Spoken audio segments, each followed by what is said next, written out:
Lần 6 anh nghe cho nó phê.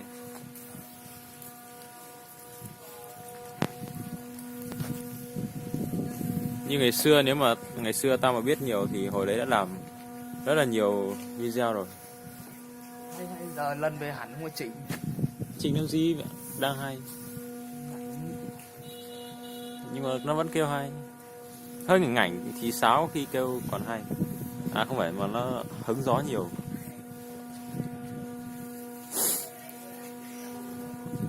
Xa phết.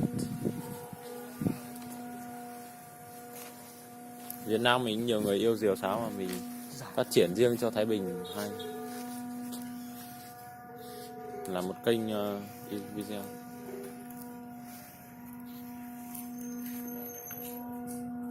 Xôi triệu về mua của ông Hải buổi kia mà nghe chán rồi. Muốn khác tiếng, muốn tiếng như ở này này. Cái loại kiểu tiếng này nó ngát kiểu làm kiểu Hải Phòng nó vậy. Chung là ông Hải làm trình bình thường thôi.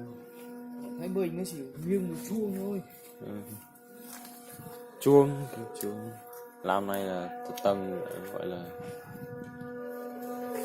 tầng trên rồi. Yên nghe tiếng nhỉ. Ngay gần đây mà quay xa vãi. Gió có đủ kêu không biết.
Ôi ngay gần đây mà quay xa vãi cứt luôn.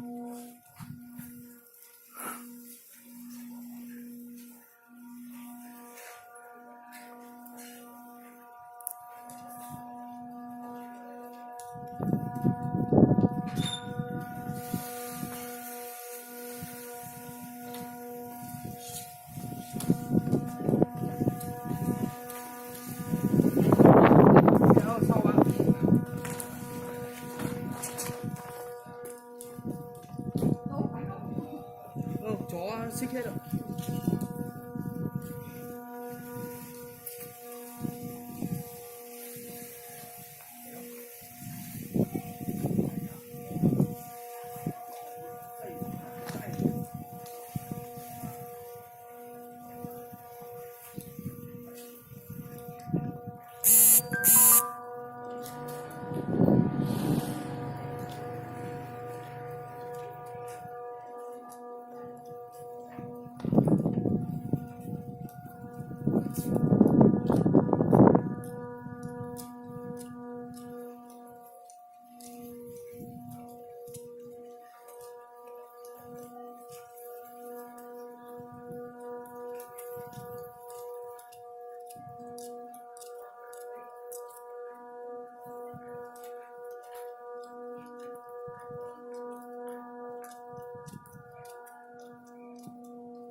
này.